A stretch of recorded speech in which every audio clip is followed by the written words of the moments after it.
여러분 안녕하십니까. 방송으로 보는 신문 아침의 매일경제 시간입니다. 오늘도 많은 아침 신문들이 여러분 앞에 준비되어 있습니다. 그리고 먼저 일면 기사부터 출발하겠습니다. 매일경제 일면 톱 기사 백신 이야기가 실려 있습니다. 65세 이상 아스트라 백신 1차 접종에서 빠진다. 그동안 논란이 좀 있었죠. 효과가 과연 있는 것인가 없는 것인가 이런 문제였습니다. 코로나 백신 26일 접종 개시합니다. 이로는 요양병원 종사자로 정해졌습니다. 그리고요, 화이자 백신 2월 말 또는 3월 초 정도면 도입될 수 있다. 이런 얘기 다시 나왔고요. 어제 문재인 대통령 3월부터 영업 제한 최소화한다. 새로운 사회적 거리 두기 이런 방침에 대한 기본 원칙을 이야기했습니다. 다음은 중앙일보입니다. 사회적 거리 두기, 새로운 사회적 거리 두기 원칙에 관한 좀 더 자세한 내용이 실려 있습니다. 내달부터 새 거리 두기, 강제 영업 제한 줄인다. 그렇다면 자율성을 높이겠다는 뜻입니다. 자율에는 당연히 책임이 따르겠죠. 여기 보시면요. 문 대통령, 자영업 벼랑끝 내몰린다. 강제 조치 최소화. 그러나 위반된 엄벌한다. 책임을 강하게 묻겠다. 이런 내용을 공개했습니다. 이번엔 동아일보 보겠습니다. 기사가 이쪽에 있습니다. 세월호 구조 실패, 김석균 전 해경 청장 무죄가 나왔습니다. 어제 1심 판결이 있었습니다. 그러자 유족들은 용납 못한다 반발을 하고 있습니다. 1심 법원은 업무상 과실 인정이 안 된다 이런 이유를 밝혔습니다. 당시 해경지휘부 10명 무죄가 선고됐습니다. 좀 논란이 일고 있습니다. 마지막으로 서울신문 확인해 보겠습니다. 사진을 좀 봐주시기 바랍니다. 제목은 이렇습니다. 비대면 설 연휴 휴가가 만든 스티로폼 산입니다. 그렇습니다. 이게 스티로폼 쓰레기입니다. 이 어마어마한 쓰레기, 이걸 어떻게 하죠? 다들 아시겠지만 스티로폼 썩는데 너무나 많은 시간, 너무나 많은 오랜 노력이 들어갑니다. 그리고요, 일회용컵 보증금제 14년 만에 부활기로 했다는 내용도 같이 섞여 있습니다. 2008년에 폐지됐죠. 그러나 더 이상 일회용 쓰레기 놔둘 수가 없다. 이런 판단이 있었습니다. 지금까지 일면기사 짚어봤고요. 오늘도 뉴스의 행간을 읽어주시기 위해 네 분께서 자리하셨습니다. 한 분씩 소개해드리겠습니다. 먼저 신경민 전 국회의원 오늘도 자리하고 계십니다. 그리고 그 옆에는 이기재 전 청와대 행정관 나오셨습니다. 그리고 세 번째 자리에는 장윤미 변호사 자리하고 계시고요. 마지막으로 장해찬 시사평론가도 나오셨습니다. 안녕하세요.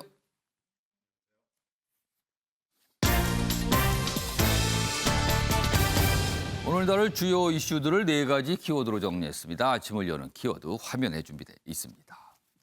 첫 번째 키워드는 무료라더니.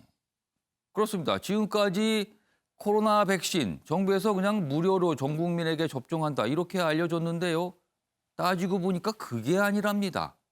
건강보험에서 일부를 부담해야 된다. 이런 얘기가 나오고 있습니다. 이 내용 준비되어 있고요. 두 번째 키워드는 캐모마일 꽃다발. 어제 청와대에서 새 국무위원, 그러니까 장관이죠. 임명장 수여식이 있었는데요. 캐모마일 꽃다발이 등장했답니다.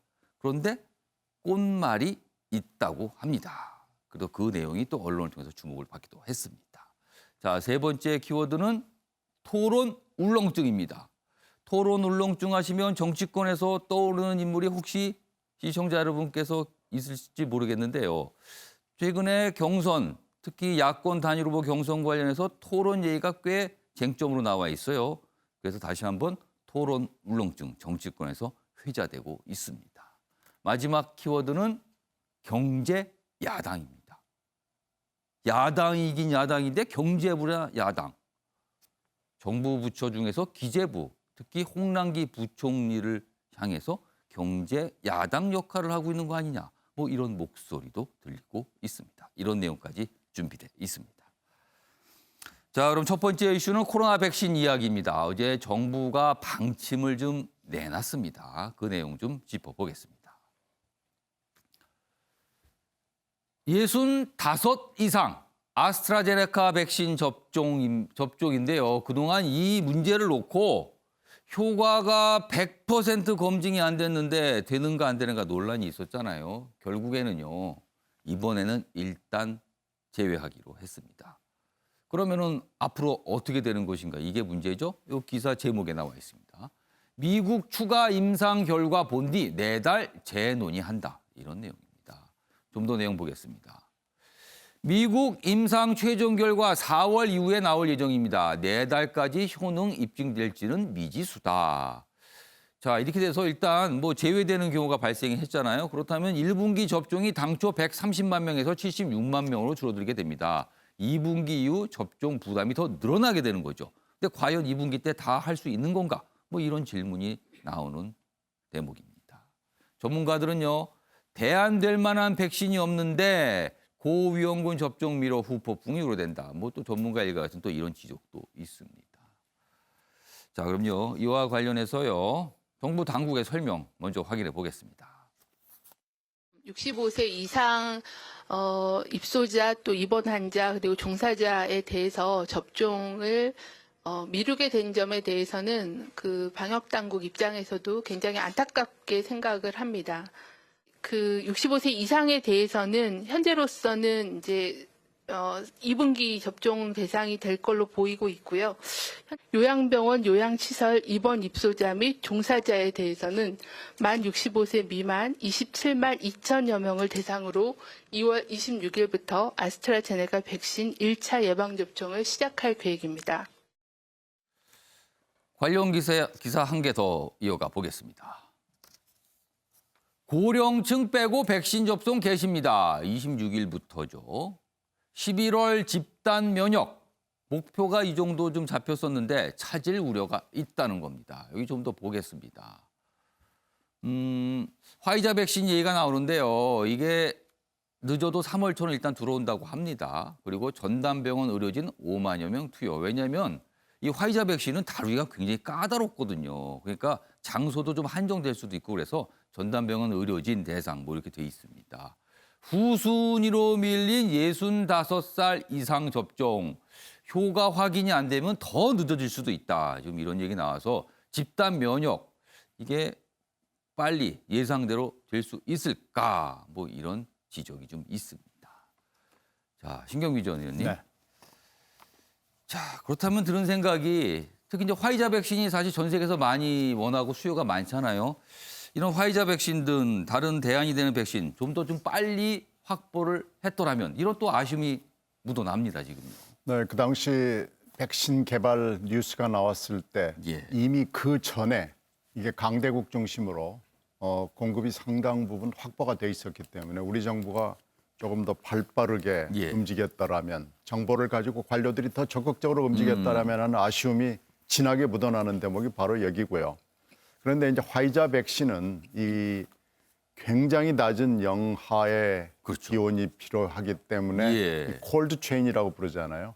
처음에 생산부터 접종 지역까지 또 주사기까지 쭉 예. 가는데 굉장히 어려운 이 콜드 체인이 필요하다는 한계 때문에 좀 머뭇거렸던 것도 사실입니다. 그런데 관리나 유통이 좀 어려울 수도 있다. 그게 굉장히 어렵죠. 예. 굉장히 먼 지역에서부터 우리나라까지 와서 또 우리나라 각 지역으로 가서 미국에서도 보면은 가다가 중간에 차가 고장이 나면 그냥 그 주변에서 풀어놓고 주변에 있는 사람을 접종을 하는 경우도 있고 그러거든요.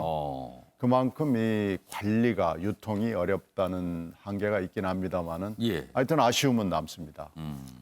지금이라도 이 아스트라는 지금 문제가 처음부터 있었던 걸로 지적을 받고 있고 예. 특히 유럽의 몇 나라에서는 아예 아스트라제네카는 제껴놓고 접종을 하는 경향성을 보이고 있기 때문에 이런 걸 참조하지 않을 수가 없고요. 미국의 임상 결과를 보겠다고 하지만 역시 시차가 있기 때문에 이거 역시 쉬워 보이지 않습니다. 그런데 지금 우리나라의 각종 위원회들이 서로 책임을 미루다가 예. 결국은 의사가 판단을 해라 그러는데 그 의사가 어떻게 판단을 할 수 있겠습니까? 그래서 지금 서로 핑퐁 게임을 하고 있는 느낌을 주는데 예. 이것을 하여튼 최소화하기 위해서 예. 정부 관련 당국들이 적극적으로 나서서 이 부분에 대해서 분명한 얘기를 일단 해줘야 될 것 같고요. 그러다 보면 책임 문제에 대해서 예. 서로 면책을 할 수 있는 조치도 필요해 보입니다. 그러니까 65 이상 뭐 연령이 좀 높으신 분들 아스트라제네카 백신 맞을 것이냐 말 것인가 식약처에서는요. 일단 맞는 게 좋습니다. 다만 의사의 판단에 따르세요. 이랬거든요. 그래서 논란이 됐잖아요. 근데 어제 정부가 이제 이 질병청에서 일단은 제외하겠습니다. 이렇게 했습니다. 왜냐하면 또 혹시라도 모르는 이유가 있고요. 아직 검증이 100% 안 됐다. 뭐 이런 이유를 좀 설명을 했습니다. 뭐 이런 부분에 대해서는 논란 여진이 있지만 그동안 우려한 바를 그렇게 끌고 갈 수는 없다. 뭐 이런 판단이 작용했다는 평가도 좀 나오고 있습니다. 자, 그런데요. 지금부터 볼 것은 백신 중에서도 백신과 관련된 얘기 중에서도 무료 접종 얘기입니다. 그동안 전 국민 무료 접종한다.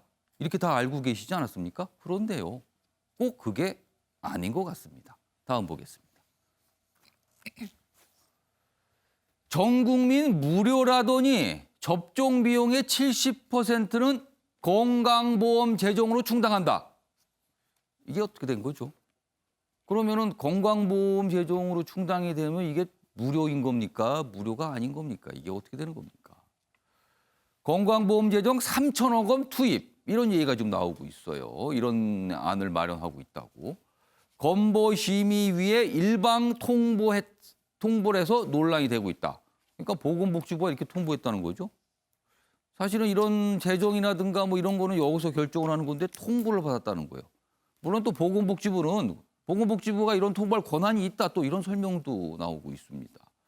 그러자 정부는 뭐 무료로 한다. 생색만 내고 부담은 결국 국민이 지는 거 아니냐. 왜냐하면 건강보험 재정 이거 국민들이 부담하는 거잖아요. 그럼 이것이 무료 맞습니까? 묻게 되는 겁니다. 자, 지금 이런 기사가 있어요. 그럼요. 먼저 이와 관련해서 올해 신년사에서 문재인 대통령이 백신과 관련한 예의가 있거든요. 그 영상부터 확인해 보겠습니다. 고난의 시기를 건너고 계신 국민들께 깊은 위로의 말씀을 드립니다. 마스크에서 해방되는 평범한 일상으로 빠르게 돌아가는 것이 급선무입니다. 3차 유행을 조기에 끝낼 수 있도록 최선을 다하겠습니다. 다음 달이면 백신 접종을 시작할 수 있습니다. 우선순위에 따라 순서대로 전 국민이 무료로 접종받을 수 있도록 하겠습니다. 이런 얘기가 나오고 뭐 정부에서 설명이 있었잖아요. 그래서 무료로 알고 있었어요, 지금요. 근데 그게 꼭 아니다. 이런 기사가 오늘 나왔습니다. 장혜찬 평론가. 건강보험 재정에서 일부를 충당을 한다면 지금 규모는 한 3천억 원 정도 됩니다. 이게 무료 백신입니까? 아닙니까? 이거 어떻게 되는 겁니까? 무료 백신 아니죠. 국민들이 내는 건강보험, 결국 국민들의 돈으로 백신 접종을 하면서 생색만 정부에서 낸다는 비판을 피하기 어려워 보입니다. 지금 현재 우선적으로 편성된 이 백신 접종과 관련된 예산 규모가 4,300억 정도로 알려지고 있는데 예. 이 중에 1,300억 원은 이제 국비에서 지원을 하고 3,000억 원을 건강보험에서 쓴다는 게 현재 정부의 원안인 것 같습니다. 물론 일부 비판적인 언론 보도가 나오자 예. 아직 확정된 것은 아니라고 말했습니다만 그럼 일단 그렇게 검토, 최소한 구상은 하고 있었다는 거네요. 계획을 세운 건 부정할 수 없는 사실인 것 같거든요. 그런데 이 건보라는 것은 우리 국민들이 전부 다 뭐 직장 가입자는 직장 가입자대로 또 지역 가입자는 지역 가입자대로 매달 내고 있는 돈입니다. 여기서 3천억 원을 쓰겠다는 것, 특히 4,300억 중에 3천억이라고 한다면 비율로 따져도 3분의 2를 훌쩍 넘어서게 되는 아주 큰 돈이 됩니다. 예. 이건 사실 국민 주머니에서 백신 접종 맞게 하는 거나 다름없는 부분이고요. 그리고 이 건강보험료와 관련해서 왜 이게 더 문제가 되느냐. 사실 우리나라 건보는 2011년부터 2017년까지는 계속 흑자였습니다. 예. 그런데 문재인 정부 들어서고 예. 문재인 케어라는 이 건보의 보장성 확대 정책이 펼쳐지게 되면서 이게 적자로 전환이 되었고요. 2019년도 적자는 3조에 육박하는 2조 8천억이었습니다.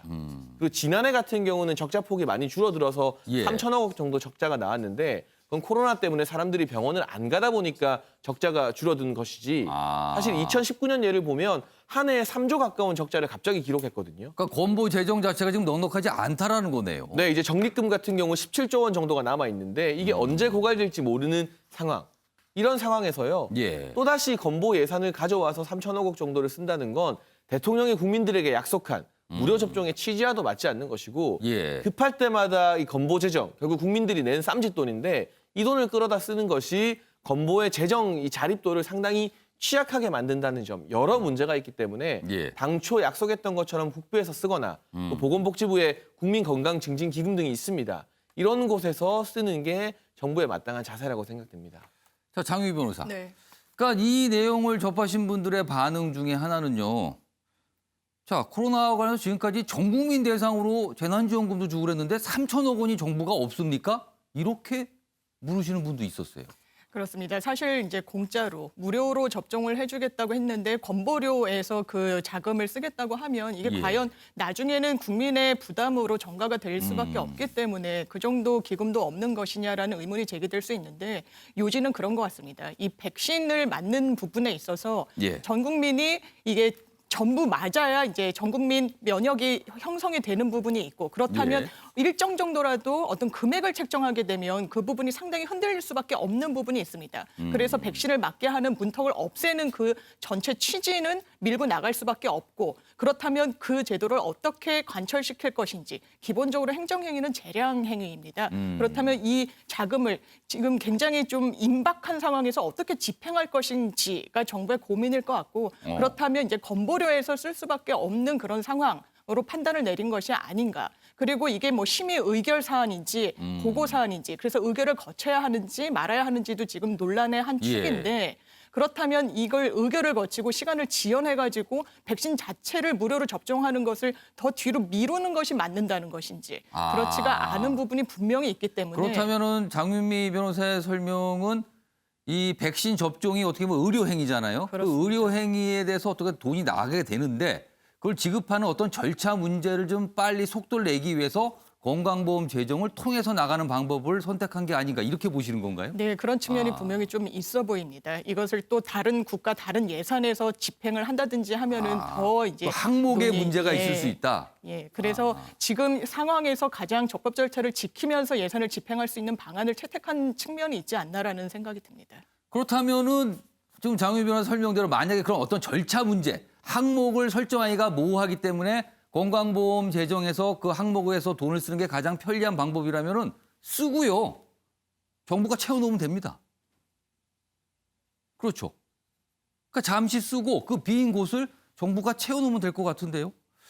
지금 요거에 대해서 아직 충분한 뭐 이유나 설명은 아직 없고요. 일단 이런 부분이 보도가 되면서 약간 어떤 설명, 해명이 지금 계속 나오고 있는 상황입니다. 오늘 이런 기사도 있습니다. 지금. 아마 이 부분은 오늘도 조금 더 얘기가 좀 될 것 같습니다.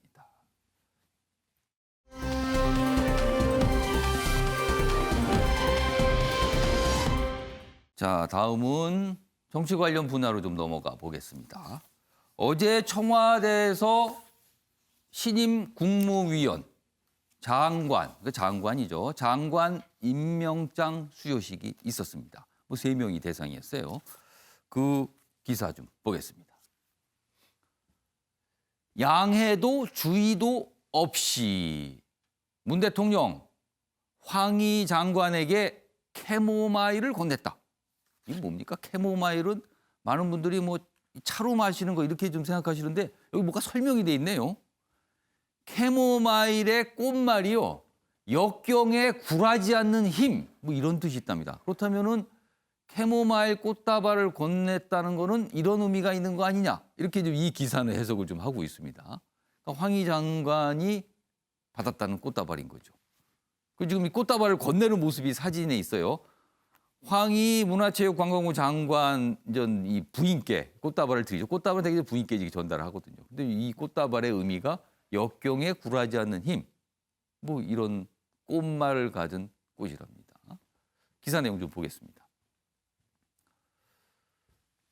외교문화중기장관의 임명장 어제 수여가 됐습니다.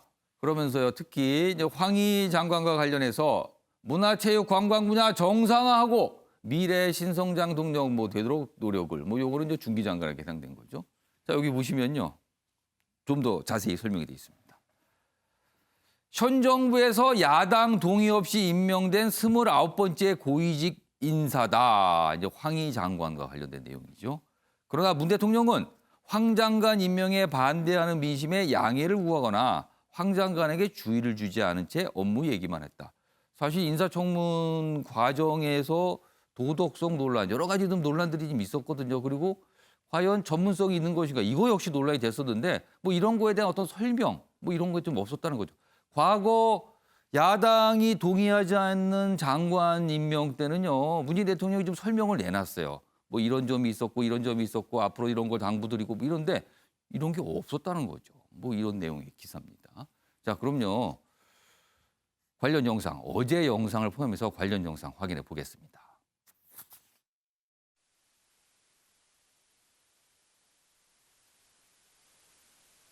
국무위원회 임하, 문화체육관광부 장관의 고하, 2021년 2월 11일 대통령 문재인.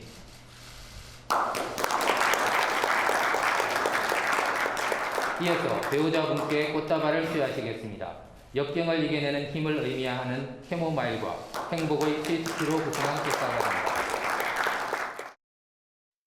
우리 상황이 뭐 한미 정상회담이 코앞에 닥쳐왔고 또 바로 이어서 G20 또 회의가 있는데 G20 회의 전으로도 또 여러 정상들과 회담이 쭉 연쇄적으로 하게 돼 있기 때문에 외교부 장관 자리를 더 이렇게 비워둘 수가 없는 그런 상황입니다.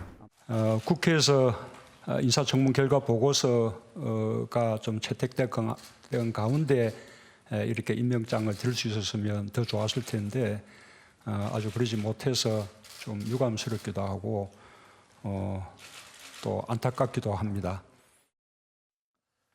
자, 과거에는 그러니까 그렇습니다. 과거 영상과 어제 영상을 같이 보여드렸는데 과거에는 문재인 대통령이 야당이 굉장히 강하게 반대하거나 아니면 인사청문 보고서가 제대로 채택이 되지 않은 장관에 대해서 임명을 할 때는 이런 저런 사정이 있었고요. 그리고 이런 어려움이 있었습니다. 그리고 문제가 좀 있었지만 잘해주세요. 뭐 이런 당부도 하고 어떻게 보면은 약간 뭔가 설명도 하고 이런 과정이 있었는데 요즘에는 그런 게 없다라는 겁니다. 그런 가운데 야당 동의 없는 29번째 장관 임명이 이루어졌다. 뭐 이런 기사입니다, 지금요. 자, 이 기사 내용 어떻게 보셨는지, 이 사항을 어떻게 보고 계시는지 지금부터 패널분들 의견 좀 들어보겠습니다.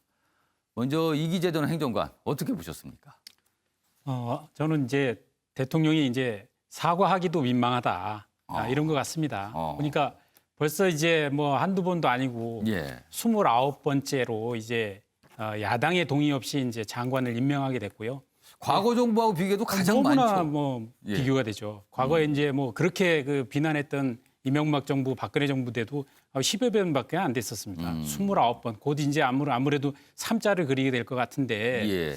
저는 이제 뭐 그전에는 좀 안타깝다, 송구하다 이런 국민을 향해서도 어떤 그 송구함도 표현하고 예. 또 당사자들 향해서는 또 똑바로 하라는 식으로 이게 그 질책성 그리고 어떤 방향성 제시 같은 것들을 하셨었는데 이번에는 좀 그런 것도 없어요. 그래서 사실 좀 안타까운 부분이 사실 황희 후보가 이제 청문회 과정에서 뭐 어떤 재산 증식이나 뭐 60만 원 뭐 생활비 문제 뭐 예. 이런 거 그다음에 논문 문제 뭐 이런 거 있었지만 가장 더 중요한 건 사실 전문성 부재의 문제였거든요. 그 부분 왜냐면- 지적을 좀 많이 받았어요. 예, 그럼요. 예, 문화, 관광, 체육 분야가 아주 독특한 분야이기도 하고 여기에 이 전문성이 굉장히 요구되는 분야인데 예. 그 분야에 이제 뭐 그 어떤 학업을 했던 것도 아니고 또 그 분야의 현장에 종사했던 것도 아니고 또 국회에서 그런 상임위 했던 것도 아니고 전혀 연관이 없는 부분을 왜 그 자리에 앉혔는지에 대해서 문화관광체육 종사자들은 이해할 수 없는 분야거든요.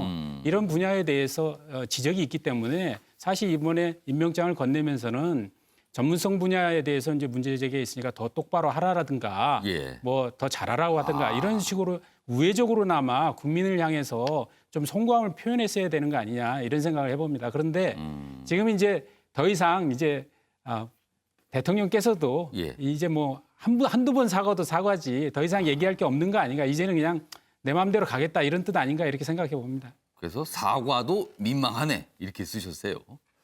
자, 신경민 전 의원께서는 이 상황 지금 뭐 기사와 그리고 영상도 연속해서 봤는데요. 어떻게 지금 생각하십니까? 그래서 황희 장관 개인적인 부분은 아쉬움이 좀 많이 있습니다. 예. 정치인으로서의 아쉬운 대목, 또 개인사를 좀 관리하지 못하고 공사가 좀 분명하지 않았던 부분이 이번에 처음으로 공개적으로 드러났죠. 그 부분에 대해서는 본인과 대통령이 지적을 하는 것이 맞았던 것 같습니다. 아무 얘기도 없이 캐모마일이라는 예. 저희들이 뭐 즐겨 마시는 차로만 생각했던 것을 꽃말로 정치권에 등장을 시킨 것은 예. 저는 잘한 걸로 보이지 않습니다. 이건 뭐 이렇게 해서 넘어갈 수 있다고 생각하는 것 자체가 잘못된 발상이라고 판단이 되고요. 또 하나는 청문 절차인데 예. 이 인사청문에 대해서 굉장히 많은 비판이 있었죠. 근데 지금 제도 개선이 되지 않고 다만 소정의 절차, 임명 발표로부터 3주 안에 끝내고 그 다음에는 이제 청와대가 독촉을 하는 그런 절차만 지나면 바로 임명을 할 수 있게 돼 있는 제도. 그리고 또 하나는 진영 논리에 의해서 무조건 반대하거나 무조건 찬성하는 뭐 이런 진영 논리로 지금 여야가 인사청문장에서 대치를 하는데 이것도 잘못된 거죠. 밝힐 것 밝히고 예. 여당은 편만 드는 게 아니고 지적을 할 걸 지적하고 정말로 문제가 있다고 생각하면 청와대와 대통령에게 분명하게 얘기를 해주는 게 좋은데요. 지금은 쫙 갈라집니다. 두 쪽으로 갈라져서 예. 찬반이 움직이지 않는 무슨 사안이 벌어져도 움직이지 않는 것이 인사청문 기간 내내 벌어지는 일이고요. 그 한두 번 지금 그렇게 된 게 아니고 그렇게 예. 되다가 보니까 이렇게 또 29번씩이나 벌어지게 되는 거고요. 이건 총체적으로 인사청문 제도 자체를 청문을 해서 지금까지 지적받은 걸 고칠 수 있고요. 예. 고쳐야 된다고 지금 얘기하는 사람이 한두 사람이 아닙니다. 빨리 이걸 고쳐서 우리가 이 제도를 원래 이게 스웨덴 제도입니다. 스웨덴 제도를 미국에서 발전을 시켜서 미국 제도를 거의 그대로 받아왔는데 예. 진짜 중요한 건 많이 안 받아왔습니다. 고칠 필요가 있고요. 예. 이게 좀 시급하다는 것을 보여주는 거죠. 여야가 모두 보면은요, 과거를 이렇게 기억을 돌려보면 다 인사청문 제도가 문제가 있다라는 지적들 다 했거든요. 법도 엄청 나와 있습니다. 근데 왜 안 바뀝니까? 서로 다 이제 여당 될 걸 생각하는 거죠. 여당이 되면 지금 인사청문 요 제도가 더 유리하다 이렇게 판단한 겁니까? 이게 그냥 시간만 흘러가면은 임명을 해도 아무 문제가 없게 돼 있거든요. 야당 땐 반대하고 여당 땐 주저하고 이러는 겁니까? 그러면? 그렇죠. 그러니까 진영 논리니까 예. 공수만 바뀌면 또 똑같은 일이 반복됩니다. 그래서 지금 인사청문을 청문해야 된다 이렇게 네. 써주셨습니다. 장유미 변호사께 짧게 추가 질문 좀 드릴게요. 문재인 대통령의 어떤 뭐 입장인 거죠. 지금 저런 모습이 나타나는 거. 그리고 과거와는 달리 좀 설명이나 이런 게 없이 그냥 임명을 한다는 모습인데 그런 입장에 바탕에 깔린 거는요. 혹시 야당의 반대를 이해할 수 없다. 혹시 이런 판단이 좀 깔린 걸까요? 이건 어떻게 보세요? 그런 부분도 분명히 있는 것 같습니다. 물론 이제 황희 장관 같은 경우에 개인사에서 관리를 제대로 못한 부분이 청문회에서 논점이 되긴 했지만 예. 지금까지 청문회 과정에서 야당이 그럼 협조하는 모습을 보여왔는지 그리고 종전에 뭐 이명박 박근혜 정부에서 야당의 협조를 얻어서 인사청문회 안을 의결시켰던 것은 그 당시는 여야 의석수로 인해서 이 부분을 협의 없이는 가결할 수 없는 그런 구조에 있었던 부분도 있습니다. 그렇기 때문에 대통령으로서는 사실 굉장히 야권의 공세가 정치 공세에 지나지 않는다고 판단한 부분도 분명히 있어 보이고 그렇기 예. 때문에 어떤 공식적인 사과나 그런 메시지를 던지지 않은 게 아닌가 이렇게 판단되는 부분도 있습니다. 아무튼 인사청문회가 있을 때마다 뭐 매번 반복되는 현상입니다. 그리고 아까 말씀하신 지금 29번째 야당 동의 없이 장관 임명이 이루어졌습니다.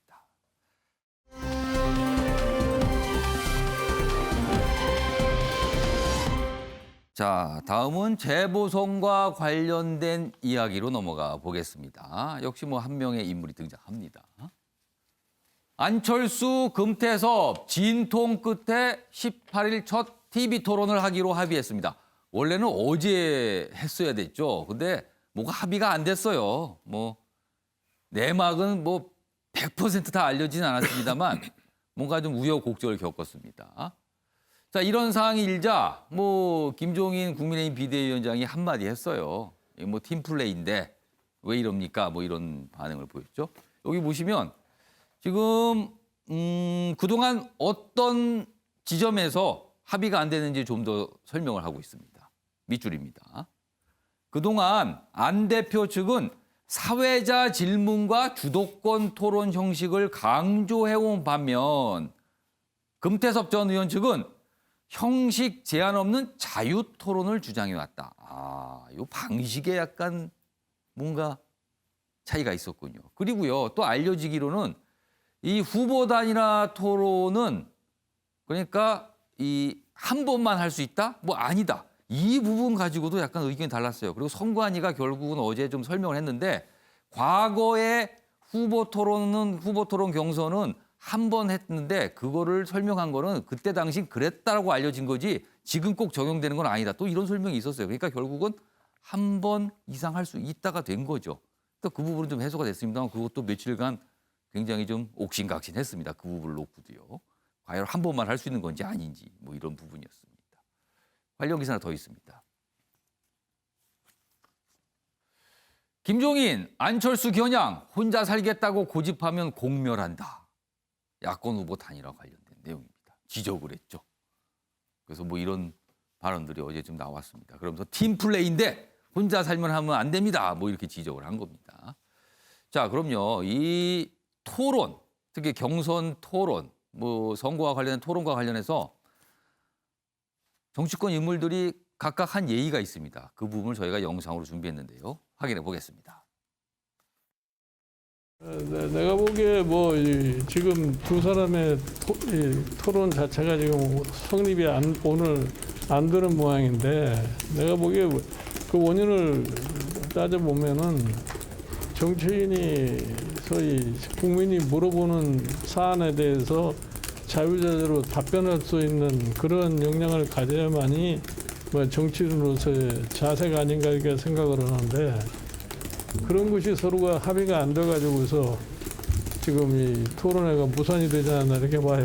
한쪽에서는 자유롭게 토론하자 그러고 한쪽에서는 고정된 질문에 대한 답변만 하자. 그러니까 그렇게 해가지고서는 이 토론이 될 수가 없는 거죠. 선거 돌입하면 본선 가가지고 정책 아니면 TV 토론 이런 거에서 이제 약점을 많이 드러내셨기 때문에 이게 제가 아까 말했던 안철수 대표 용두 3위형 이제 선거 출마인데 이제 본격적으로 실은 토론은 연습하는 것보다 시민들과의 소통과 공감이 된 상황이 가장 중요하다라고 보여지고요. 그런 의미에서 지난 총선 이후에 시민들과의 소통과 공감이 계속적으로 이루어졌고 시민들께서 안철수 대표의 그 발언과 메시지를 듣고 아주 속 시원하다라는 그런 반응들을 많이 보이시면서 소통과 공감이 잘 되고 있기 때문에 그 부분이 토론에서는 가장 중요하다라고 생각합니다. 자, 장희찬 평론가. 안철수 대표와 금태섭 전 의원 간의 이 TV 토론 놓고 사실은 좀 늦었어요. 연기가 된 거죠. 물론 이루어질 겁니다. 이제 날짜 잡혔는데 옥신각신한 모습을 보고 정치권 일각에서 이런 목소리가 나오더군요. 안철수 대표의 토론 울렁증 이게 기억이 난다. 혹시 이런 게 배경에 있는 거 아닙니까? 뭐 이런 뭐 질문이에요. 이런 목소리가 좀 나왔는데 장희찬 평론가는 어떻게 보십니까? 아무래도 지난 대선에 출마했을 때 안철수 대표가 당시 지지율이 꽤 높아지다가 대선 후보자 토론회에서 결정적인 이제 실수들을 하면서 지지율에서 많은 손해를 봤다는 평가가 정치권 전반에 깔려 있습니다. 그러다 보니 이번에 토론회가 원래 2월 15일 예정이었는데 이게 무산되고 연기된 이유도 금태섭 후보 측에서는 최대한 사전에 질문이나 주제가 정해지지 않은 자유 토론의 시간을 좀 많이 할애하자. 자유 토론. 그야말로 이제 난상 토론이 되는 것이죠. 그때는 토론 실력이 진정한 토론 실력이 좀 나오는 상황이 되겠네요. 자유 토론이면. 네, 반면 안철수 대표 측에서는 주제나 질문이 좀 준비된 토론을 해야 충분히 후보의 어떤 정책이나 공약을 그 유권자들에게 잘 설명할 수 있다. 이런 취지에서 약간의 좀 다툼이 있었다고 전해지고 있습니다. 하지만 결과적으로 80분의 토론이 재편성되었는데 40분은 주제가 있는 토론이고요. 나머지 40분은 주제가 없는 토론으로 시간이 배분이 되면서 각각의 절충을 한 거네요. 네, 절충안을 찾았고 충분히 이만한 80분의 시간이면 국민들에게 또 서울 시민들에게 안철수 대표의 토론 실력을 검증할 수 있는 무대는 지금 마련이 된 것 같습니다. 그런데 우선적으로는 안 대표가 지지율상으로 보면 사실 금태섭 후보보다는 많이 앞서가지 않습니까? 그럼에도 불구하고 토론을 피하는 모습을 보여준 게 이 시민들에게 역시 안철수는 토론에 약하구나라는 선입견을 강화시킬 수 있는 그런 악재였던 것 같아요.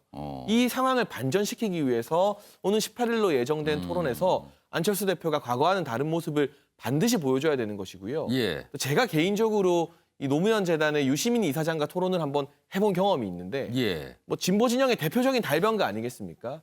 하지만 토론을 할 때 있어서 시민들이 판단하는 주요한 기준이 당시에 제가 느끼기로는 말을 굉장히 화려하게 하거나 뭔가 이 달변으로 상대를 제압하느냐 마느냐가 중요한 게 아니라 예. 조금 말이 더디더라도 진정성 있게 자신의 메시지를 일관되게 펼치느냐가 훨씬 더 중요한 평가 기준이 되는 것 같습니다. 우리 시민들이 더 이상 말을 잘한다고 해서 점수를 많이 주는 그런 평가 기준을 가지고 있지 않기 때문에 예. 안철수 대표가 본인의 어떤 토론 실력이나 순발력에 다소 자신이 없더라도 당황하지 않고 묵묵히 자신의 메시지를 일관적으로 펼치기만 한다면 예. 지금 많은 관심이 집중된 만큼 훨씬 더 반전의 효과를 볼 수 있는 것이고요. 예. 만에 하나 지난 대선 토론회처럼 조금 약한 모습 그리고 주제와 상관없이 어떤 본인의 어떤 약점을 극복하기 위해서 좀 동떨어진 말 예. 예를 들면 제가 MB 아바타입니까? 뭐 이런 말 등을 또 좀 뜬금없이 꺼내게 된다면 관심이 많이 모아진 만큼 지지율도 빨리 빠질 수 있겠죠. 그야말로 이번 18일 토론회가 안철수 대표의 어떤 이번 서울시장 선거 승패를 가늠하는 분수령이 될 것으로 보입니다. 장혜찬 평론가께서 보시기에는 안철수 대표가 약간 이런 TV 토론에 좀 적극적이지 않은 것 같다. 이렇게 좀 판단을 하셨네요, 그러면. 네, 그런 이미지가 생긴 게 일단은 마이너스인데 이게 토론이 이제 옥신각신한 모습이 보였다는 자체가. 그 대신 사실 평범하게 15일에 진행됐으면요. 예. 지금처럼 많은 관심을 받지 못했을 겁니다. 그렇긴 하겠네요. 오히려 한 번 연기가 되면서 관심이 집중되었기 때문에 이게 더 큰 위기이자 기회가 되는 것 같습니다. 약간 흥행을 일으키는 효과는 있다. 이런 말씀이십니다. 지금 장희찬 평론가 말씀하시는 중에 2017년 대선 당시 대선 토론 얘기를 하셨거든요. 그 영상이요. 좀 몇 년 지났지만 다시 한번 준비했습니다. 보시죠. 제가 MB의 아바타입니까? 어떻게 생각하십니까? 한간에 그런 말도 있죠.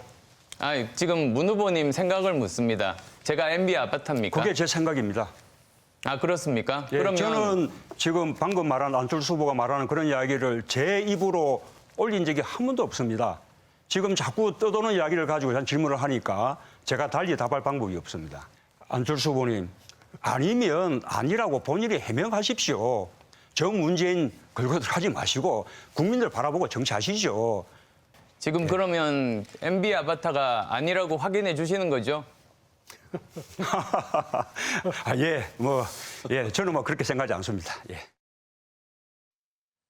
자, 오랜만에 다시 봤습니다. 굉장히 회자가 됐던 영상이에요. 신경민 전 의원님. 네. 사실 안철수 대표 입장에서는 당시 저 모습이 트라우마가 됐을까요? 어떻게 판단하세요? 저걸 기점으로 해서 저게 사실 2017년 그 당시에 첫 번째 토론이었거든요.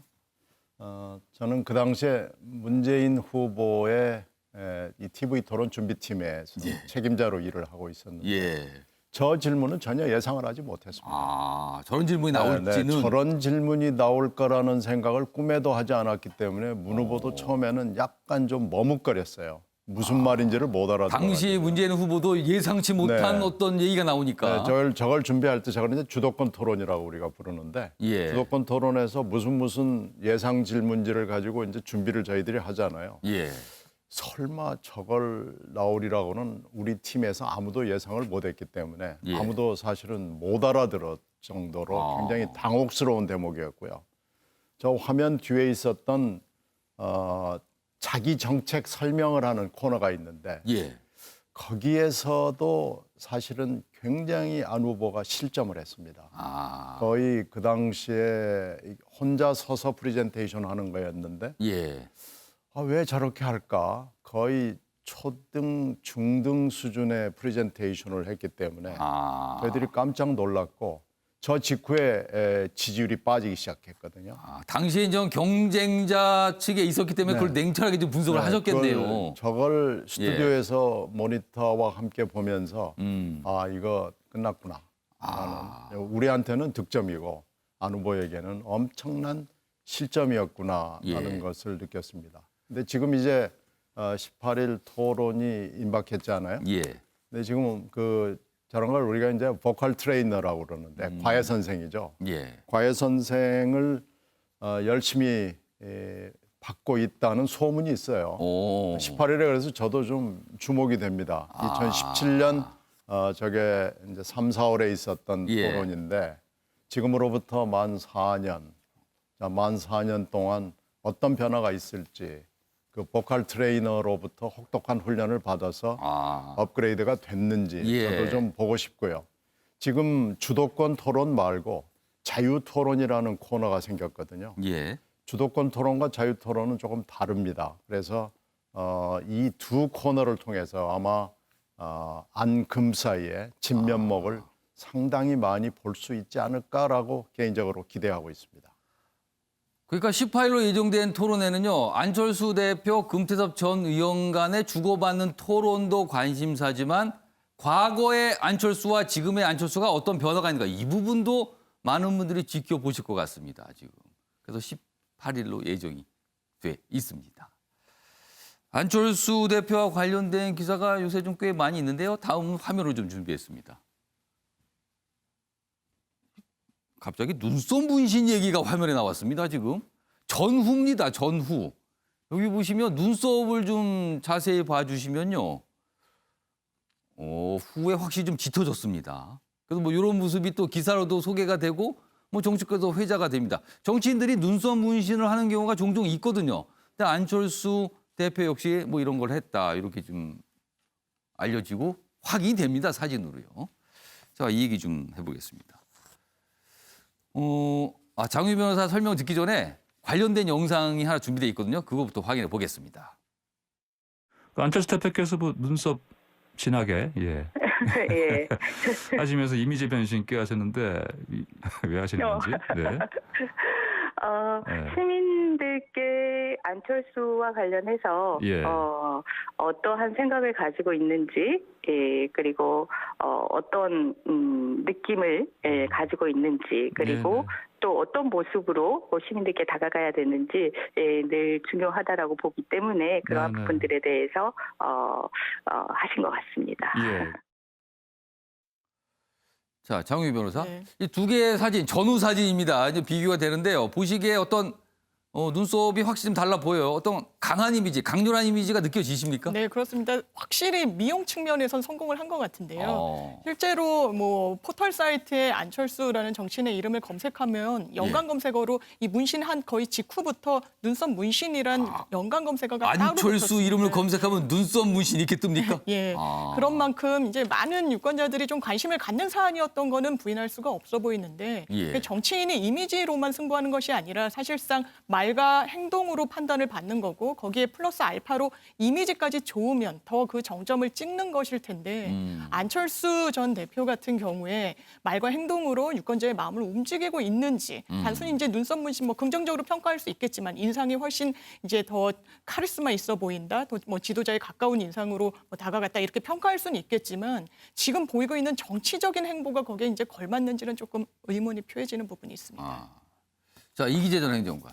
정치인에게 이런 눈썹 같은 이런 외모, 이게 무슨 의미입니까? 그 정치인은 연예인하고 비슷한 것 같습니다. 연예인이요? 예.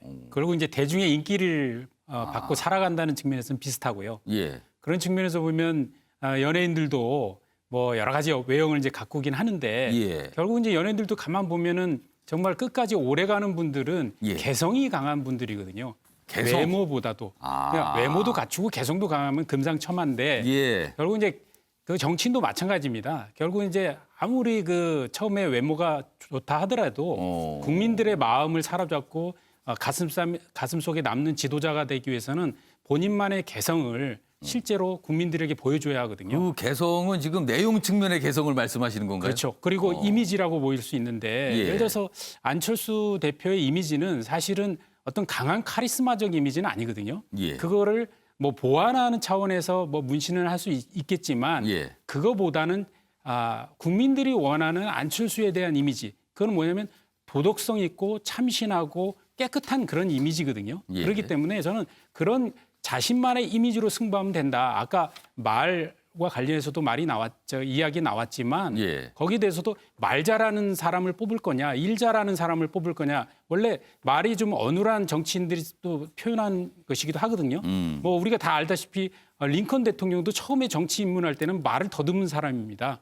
그렇기 때문에 저는 안철수 대표가 너무 TV 토론에 뭔가 다른 모습을 보여주려고 노력하고 혹은 참모진이 써주는 어떤 워딩을 가지고 승부하려고 하는 것보다는 예. 자기 자신의 내면의 모습을 국민들에게 드러내는 방향으로 예. 승부를 하면 훨씬 더 좋은 평가를 받지 않을까 이렇게 생각해 봅니다. 자, 이기재 전 행정관께서 본인의 내면의 모습을 드러내는 방법으로 승부를 하면 좋을 것이다 얘기했는데 참 그게 어려운 거거든요. 그게 잘 만만하게 되지 않기 때문에 좀 많은 정치인들이 고민도 하고 이렇게 약간의 외모의 변화도 주고 그러는 건데 아무튼 이런 모습도 언론에서 좀 다뤄지고 있습니다.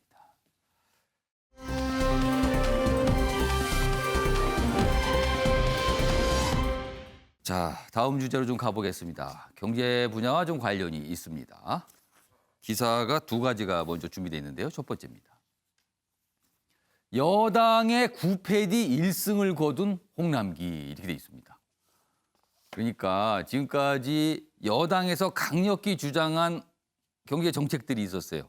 그거에 대해서 홍남기 부총리가 그거 안 되는데요, 그거 문제 있는데요 이렇게 약간 제동을 거는 모습이 있었는데 모두 합쳐보면 10개 정도 된답니다. 근데 앞선 9개는 다 여당 뜻대로 관철이 됐다는 거죠. 근데 이번에는 홍남기 부총리 뜻이 관철이 됐다. 이런 뜻이 됩니다. 내용 보겠습니다. 4차 재난지원금입니다. 선별 지급으로 입장이 정해졌다는 거죠. 관철이 됐다는 겁니다. 여당에서는 선별과 보편을 동시에 뭐 이런 얘기했는데 선별로 잡았잖아요, 방향을. 그러니까 홍남기 부총리의 뜻이 관철이 된 거다. 이런 뜻입니다. 정책 충돌 때마다 매번 물러섰는데 여당과 10번째 대리 끝 소신을 지켰다. 본인의 의지를 관철시켰다. 뭐 4월 2일 넘기면 최장수 경제수장이다. 뭐 이런 내용까지 곁들여져 있습니다. 관련 기사 하나 더 있습니다. 그런데요, 아직 뭔가 대립 지점이 완전히 끝난 건 아닙니다. 선별 지원을 하기로 했지만 남는 문제가 있어요. 자, 여당에서는 폭넓게 20조를 주자. 그러니까 선별이지만 그래도 가능한 넓게 충분하게 20조를 주자. 그렇지만 기재부, 홍남기 부총리가 이끄는 기재부는 10조 못 넣는다. 액수 차이가 많이 납니다. 2배 차이가 나는군요. 이 부분이 아직은 좀 남아있다는 겁니다. 선별만 가닥을 잡았고 대상 규모는 아직 조율 중이다. 진통이다. 이렇게 돼 있습니다. 여기 보면 여당인 민주당은 사각지대를 최소화해야 된다. 팔거든 민주당. 지원 효과 면밀히 보겠다는 기재부. 그래서 뭐 20조 얘기, 뭐 여기 10조 얘기, 뭐지는 또 30조 얘기까지 보도가 되는 것도 있어요. 뭐 이런 내용이 있습니다. 자, 그럼요. 이와 관련된 영상부터 확인해 보겠습니다. 어제 고위당정청 회의에서 4차 재난지원금은 사각지대를 최소화해서 이전보다는 더 넓고 두텁게 지원한다는 원칙에 의견을 같이 했습니다. 시기도 앞당겨야겠고 그 규모도 2, 3차 때처럼 위로금 수준에 그쳐서는 안 될 것입니다. 4차 재난지원금을 서둘러 지원하겠다는 것은 4.7 선거를 앞두고 국민의 주권을 돈으로서 사겠다는 의도가 있다고 볼 수밖에 없습니다. 4차 재난지원금이요. 일단 선별 지원한다. 그러니까 필요하신 분들, 어려우신 분들 위주로 주겠다. 이것만 정해졌어요. 대상, 규모, 그리고 언제 지급인가 시기 아직은 미정입니다. 이 부분에 대한 조율이 지금 이루어지고 있다는 거죠. 홍남기 부총리와 관련된 기사 하나 더 있습니다. 보시죠. 자영업자 손실 규모 산정 어렵다. 기재부 여당 손실보상제 반기. 그렇습니다. 여당에서 지금 손실보상 이 부분도 얘기가 계속 되고 있는데 기재부에서 반기랍니다. 이건 역시 다른 목소리를 낸 거예요. 그럼 여당은 법 통과시킬 것이다. 이런 강행 의지만 기재부는 이거 문제가 있다라는 뭐 얘기를 했다고 지금 이 기사는 전하고 있습니다. 그러니까 정부 의견을 정리한 검토 보고서에서 뭐 이런 내용이 좀 적혀 있다고 기사는 소개하고 있습니다. 이 얘기 지금부터 해보겠습니다. 장희찬 평론가. 뭔가 계속 반대하는 모습. 10번 반대했는데 그중에 9번은 안 됐지만 마지막 한 번은 관철시킨 셈이 됐다. 뭐 이렇게 지금 소개가 되고 있어요. 어떻게 보면 사실상 경제 분야에서는 홍남기 부총리 그리고 기재부가 야당 역할을 하고 있다. 이런 평가도 좀 있거든요. 어떻게 보세요? 그러니까 사실 야당이 야당 역할을 저는 못한다기보다는 예. 의석수에 있어서 야당이 무슨 이야기를 해도 사실 여당이 들어주지 않으면 어찌할 수가 없는. 그러니까 야당이 뭔가 견제할 수 있는 의석수 자체가 부족하다. 네, 그리고 결정적으로 결과론적이지만 예. 상임위를 다 내어준 것도 패착이 되었죠. 그렇다 보니까 이 홍남기 부총리가 나름대로 견제 역할을 하면서 재정 건정성을 강조하는 게 유독 도드라져 보일 수밖에 없는 것인데 예. 한 가지 고민은 정부 여당에서 해봤으면 좋겠습니다. 홍남기 부총리 이전의 전임자가 바로 김동연 부총리입니다. 예. 근데 김동연 부총리도 그 당시에 경제 정책과 관련해서요 청와대 여당과 상당히 많은 마찰을 빚었습니다. 사실 그래서 후임자였던 홍남기 부총리는 기재부 내부에서 이 예스맨이라는 별명이 있었는데 그 김동연 부총리가 워낙 마찰이 있다 보니까 마찰을 덜 일으킬 만한 사람을 골라서 임명시켰음에도 불구하고 예. 지나친 이 확장 재정 기조 때문에 홍남기 부총리마저도 이제는 정부 여당과 각을 드러낸다. 이런 평가가 나오고 있거든요. 전임자보다 마찰 횟수 빈도가 더 많은 거 아닙니까? 이 정도면은요? 결국 그렇다면 예. 왜 기재부에 나름 전문가들을 2명이나 장관으로 경제부총리로 앉혔는데 예. 청와대나 여당과 각을 세울 수밖에 없어지는지. 그렇다면 뭔가 이 기재부의 목소리에 여당이 귀를 기울여야만 하는 것은 아닌지에 대한 고민이 조금 선행되었으면 하고요. 저는 이번에 뭐 9패 이후에 9연패 이후에 홍남기 부총리가 1승했다는 평가 아직 동의하지 않는 것은 선별 지원이라고 했지만 여당에서는 지원 대상 예. 그리고 지원 금액을 대폭 확대하자고 말합니다. 폭넓게라는 얘기가 나옵니다. 3차 같은 경우는 방역 예산 제외하면 8조 5천억 정도가 이 재난지원금, 뭐 자영업자 손실 예. 보전에 들어갔는데 1차와 마찬가지인 14조 원 이상을 지금 여당이 이야기하고 있습니다. 결과적으로 이 액수를 어떻게 조율하느냐 그 승부가 아직 남아 있는 것이고요. 여당이 만약 14조 원 이상의 폭넓게를 밀어붙이게 된다면 예. 이번에도 홍남기 부총리가 10연패하게 되는 셈인 것이죠. 그리고 또 하나 지금 이제 추경이나 비상국비 이야기가 나오고 있는데 올해 2021년도 국가 예산이 예. 558조에 달합니다. 그야말로 초슈퍼 예산입니다. 그런데 코로나 시국에 이 같은 비상 상태를 다 고려해서 지난해 정부가 예산안을 편성하고 국회에서 통과시켰을 텐데 예. 왜 그 거대한 슈퍼 예산에 본 예산에서 이 돈을 쓰지 못하고 또다시 558조는 어디다 쓰고 또 추경을 편성하자는 이야기가 나오는 것인지. 그러니까 새해가 시작된 지가 얼마나 됐다고 벌써 추경 얘기를 하는 겁니까? 이런 말씀이시네요. 이 지금. 기조면요 올해 600조보다 정부에서 더 쓰게 됩니다. 그러면 그로 인해 쌓이고 있는 국가 채무나 이 적자 국채 같은 경우는 어떻게 해결할 생각인지 예. 거기에 대한 고민도 반드시 함께 해야 책임 있는 정부, 책임 있는 여당이지 않을까 싶습니다.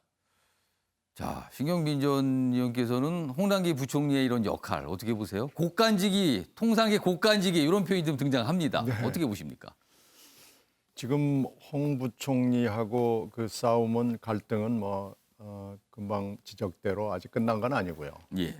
액수로 봐서는 사실은 보편에 가까운 선별 지원이 될 개연성이 굉장히 높아 보이기 때문에 보편에 가까운 선별 지원. 네, 그렇게 될 것이 분명하고요. 예.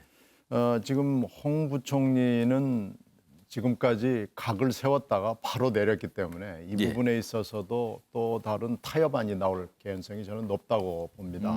그렇게 따져보면은 홍 부총리는 굉장히 이 수능적인 부총리로 기록이 되는데 최장수와 함께 이 닉네임은 어쩔 수 없을 거예요. 근데 지금 홍 부총리의 미래를 생각해 보면 홍 부총리를 정치적으로 써야 된다는 논의들이 꽤 있거든요. 그런 점에서 봤을 때는 선거가 사실 지금 1년여 남은 상황에서 홍 부총리의 길을 세워주는 것도 굉장히 중요한 어떻게 보면 정치적 임무 중에 하나, 미션 중에 하나 들어가지 않나 이렇게 생각이 되고요. 예. 이것도 그런 점에서 보면은 아마 다 서로의 면을 세워주는 차원에서 정치적 타협이 이루어질 것으로 예상이 됩니다. 지금 설명하시는 중에 홍남기 부총리의 정치적 역할을 살짝 얘기해 주셨는데 구체적으로 어떤 역할 이런 얘기가 좀 회자되고 있습니까? 지금 대선 이후에 바로 지방선거가 있기 때문에 홍 부총리의 그 출신과 연관지어서 생각을 해보면 여러 가지 쓰임새가 지금 정치권 안에서 논의가 되고 있죠. 그럼 예를 들면 도지사 출마 뭐 이런 부분을 말씀하시는 것 같네요. 뭐 제가 구체적으로 말씀드리기 좀 어렵습니다만은 예. 여러 지역이 거론이 되고 있습니다. 아, 그런 역할까지 좀 감안을 좀 해야 되는 거 아닌가 이런 말씀이셨어요. 이기재 전 행정관께서 어떻게 보셨어요? 지금 홍남기 경제부총리 뭐 경제 야당 아니냐 뭐 이런 뭐 평가도 있긴 합니다만. 그 뭐 우리 신경민 의원님께서는 굉장히 조심스럽게 얘기하시던데 예. 이미 뭐 강원도 지역 정가에서는 예, 강원도지사를 준비하고 있다 이렇게 소문이 나 있고요. 아, 그런 얘기가 있습니까? 예. 그리고 그 아무래도 지금 그 홍남기 부총리의 그 면을 좀 살려주는 느낌이 저는 있다고 봅니다. 그 어쨌든 정치적으로 여러 가지 측면을 고려하고 있다고 보고. 근데 저는 사실은 뭐 구패디 1승이라고 그러는데 아직 1승 했다고 보지 않고요. 그러네요. 지금 세 분 말씀 보니까 아직 이게 뭐 끝난 게 아니라고 지금 분석을 해주셨어요. 구편이냐 뭐 선별이냐 이 문제는 사실 홍남기 부총리가 그 관여해야 될 문제라기보다는 홍남기 부총리는 어쨌든 재정의 건전성 문제와 관련해서 계속 문제를 제기해 왔기 때문에 지금 본인이 주장하는 10조 이내로 이번 추경 예산을 묶을 거냐 재난지원금 규모를 그렇지 않고 마치 지금 정부 여당의 인사들이 얘기하듯이 뭐 20조, 30조로 갈 거냐 이런 거를 본인이 주장했던 것을 그 일관성 있게 관철시키느냐의 문제에 따라 달려 있다고 보고요. 저는 뭐 홍남기 부총리가 제 역할을 하고 있다고 보지만 동시에 한편으로는 혹시 이게 방패막이용으로 물타기용으로 홍남기 부총리를 쓰고 있는 거 아닌가? 예를 들어서 기재부 내의 불만도 좀 완화하고 국민들에게도 이런 우리 정부 여당 내 이런 목소리도 있고 이거를 항상 조정해서 이렇게 가고 있다라는 용도로 쓰고 있는 게 아닌가라는 의심도 좀 살짝 하고 있습니다. 그러니까 혹시 구색 갖추기 뭐 이런 거 아니냐는 의심이신 거세요 지금? 아무튼 뭐 여러 가지 정책 여기 보면 뭐 다 정리가 돼 있습니다. 여러 가지 정책이 나올 때마다 이른바 다 대부분 돈을 쓰는 정책이에요. 이와 관련해서 약간 대립하는 모습을 보였다라고 소개돼 있습니다.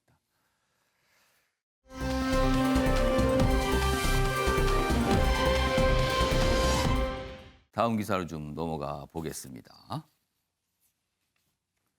사랑도 명예도 이름도 임행진곡 장단 맞춰 떠났네. 영원한 제야 백규환 선생 별세 소식을 다루는 기사입니다. 평생 뭐 통일운동, 노동운동 이런 데 헌신했다. 그리고 대선 출마도 2번 과거에 했었다. 이렇게 소개되어 있습니다. 그리고 노남의 길을 꿈꿨다. 노남의 길의 뜻은요. 모두가 일하며 함께 잘 사는 세상. 뭐 이런 뜻을 담고 있는 말입니다. 시인이자 소설가, 뭐 연설로도 유명하고요. 뭐 별세 소식을 좀 이렇게 다루고 있습니다. 자, 그럼요. 이와 관련된 영상부터 확인해 보겠습니다.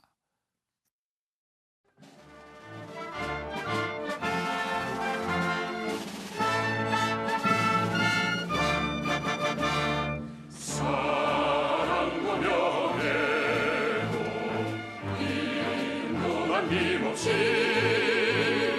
한평생 나가자던 뜨거운 맹세 성지는 관계없고 깃발만 남겨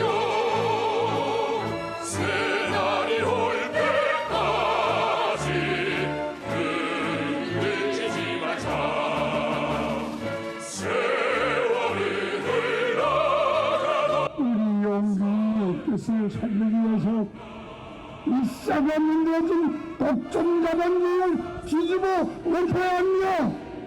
저도 집회라도 짓고 끝까지 따라가겠습니다.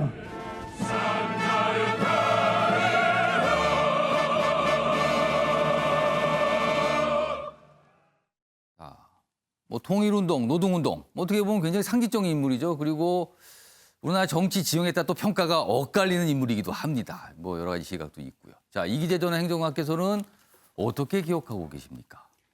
방금 말씀하셨듯이 뭐 정치 지형에 따라서 평가가 엇갈릴 수는 있겠지만 그래도 뭐 이 진영을 떠나서 다 공히 인정할 수 있는 거는 이분의 어떤 일관성. 그러니까 그야말로 청년기부터 시작해서 지금 이제 운명하실 때까지 지속적으로 혁명 운동의 길을 꿈꿨던 본인 표현으로는 이제 불삼꾼이라고 하지 혁명가라는 표현을 이제 순 우리말로 한 건데 불상권의 삶을 살았던 일관성과 그다음에 현장성, 늘 현장에서 어떤 노동자와 농민들 그 슬픔과 함께했던 그런 면에서는 지금 정치를 하는 여야를 떠나서 보수 진보를 떠나서 정치 지도자들이 본받아야 될 점이 있다 이렇게 생각을 하고요.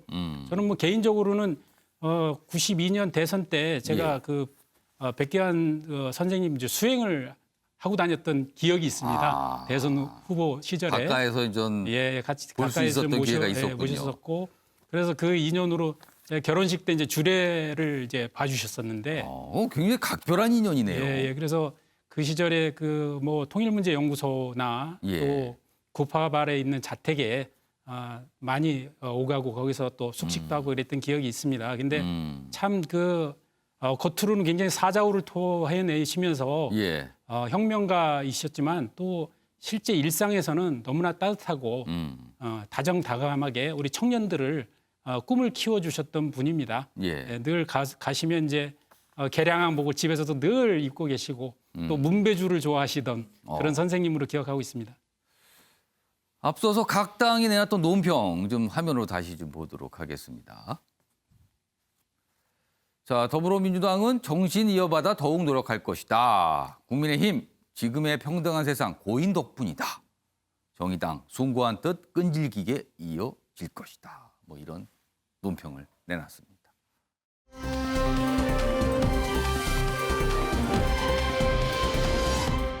자, 마지막 주제가 될 것 같습니다. 일명기사 때 잠시 좀 짚어봤는데요. 내용 좀 살펴보겠습니다. 세월호 구조 실패 해경지휘부 전원 무죄 1심 판결입니다.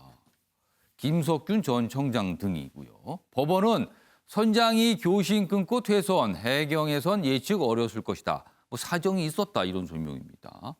초동 조치 조작, 허위 보고 혐의, 뭐 여기 보면은 일부적 유죄를 받은 경우도 나왔고요. 특수단 납득이 어려워 항소할 것이다. 유족들은 이건 부실 수사 아닙니까? 그럼 이런 결과 나온 거는 반발을 좀 하고 있는 모습입니다. 자, 이 얘기 좀 해보겠습니다. 장유희 변호사. 법원이 이렇게 판단한 이유가 있을 텐데요. 어떤 내용입니까? 그렇습니다. 업무상 과실치사상으로 기소가 된 범죄입니다. 그렇다면 업무상 과실치사상이 인정되기 위해서 예상 가능했어야 되는데 이 법원이 판단을 한 그 지점을 보면 해경은 이 아예 사고 현장에서 수습을 하고 지휘하는 곳이 아니라 멀리 떨어져 가지고 제일 그 지도부로서 이제 관리하고 지시하고 지휘를 해야 되는 그런 주체인데 그렇다면 그 현장 상황이 또 교신이 제대로 되지 않았다는 점 그리고 뭐 선장 등등의 그 인력들이 본인들은 빠져나가고 전혀 이 학생이나 거기에 승선한 사람들을 구하지 않았다는 그 정도까지 이를 것이라는 점은 좀 예상을 할 수 없었다는 점 등등을 들어서 그렇다면 이 사망 내지는 이 사고 그리고 상해를 입는 데 있어서 해경의 지도부가 법적인 책임을 가질 수가 있느냐. 이 정도 상황은 예상을 할 수 없었다고 봐야 된다라는 게 재판부의 어떤 판단이었던 걸로 보입니다. 다만 이제 주요 혐의에 대해서 무죄가 나왔기 때문에 아마 검찰로서는 이 유가족들이 반발하는 것처럼 아예 기소할 당시부터 사실 이런 법리를 검찰이 모를 리는 없습니다. 특수단이 당연히 알았을 것이고 그렇다면 좀 더 촘촘하게 뭔가 연결고리를 수사를 했어야 되는데 그 부분이 제대로 입증이 되지 않았기 때문에 공소 유지에도 실패한 거 아니냐라는 유가족들의 불만이 이런 측면에서 나오는 것 같습니다. 그러면은 유가족들의 불만은 지금까지 이루어진 수사가 충분하지 않았기 때문에 이런 결과가 나왔다. 이런 쪽으로 지금 생각하고 있는 겁니까? 예, 그런 부분도 있고 분명히 재판부에 대한 어떤 판결의 결과에 대한 불만도 있는 것 같습니다. 이게 재판부가 오히려 해경의 변호인 아니냐라는 불만의 목소리가 나온 것이 유가족으로서는 사실 도저히 납득할 수 없는 결과라는 점에 있어서는 이론이 없을 것 같습니다. 다만 그 사고가 있었을 당시에 현장에서 뭐 선장이랄지 그런 사람들에 대해서는 굉장히 엄하게 좀 처벌이 이루어졌고 다만 이 해경 지도부에 대해서까지 어떤 법적 책임을 물릴 수 있을 것이냐 어떤 도덕적인 그리고 그 상황을 제대로 수습하지 못한 책임은 물을 수 있을지언정 업무상 과실치사상으로 우율될 수 있는 범죄로까지 보기는 어렵다라는 부분이 있어서 아마 항소심이 당연히 진행이 되겠지만 이 법리가 뒤집힐 가능성은 한번 지켜봐야 될 것 같습니다. 지금 지금 이 세월호 참사와 관련된 조사 끝난 게 아니잖아요. 지금 다시 또 뭔가 진행되고 있지 않습니까? 그럼 이 상황은 어떻게 됩니까? 그렇다면 이제 세월호와 관련해서 사실상 수사는 일단락된 부분이 있고 그 여진으로 계속해서 그 당시에 어떤 영상과 관련된 조작됐다는 뭐 이런 부분에 대해서도 사실 마침표가 찍히고 있어서 이 사건의 추가 기소가 된다면 모르겠지만 이 사건 자체에 있어서는 또 이 해경 지도부의 책임을 법적으로 묻는 부분에 있어서는 어떤 1심의 판단이 많이 뒤집어질 가능성은 없어 보이고 이런 논란을 의식해서 사실 재판부가 법적인 판단 이외에 다른 설시를 하는 경우는 거의 없습니다. 그런데 이것이 워낙에 많은 아이들이 사망했고 유가족들도 슬픔을 지금 이겨내지 못하는 상황이기 때문에 이 판단에 따른 온전한 책임은 재판부가 가져가겠다라고까지 이제 말을 한 것은 사실 이 상황의 엄중함을 재판부가 분명히 인지를 하고 있지만 법리적인 부분에 있어서는 사실 이제 기소를 했을 당시에 사실상 촘촘하게 되지 못한 부분도 있지 않았을까라는 좀 아쉬움이 남습니다. 그러니까 재판부가 재판부의 판단을 지지하든 비판하든 감수하겠다 이런 내용까지 좀 밝혔습니다. 그러나 지금 유가족들은 반발을 하고 있는 상황인 겁니다.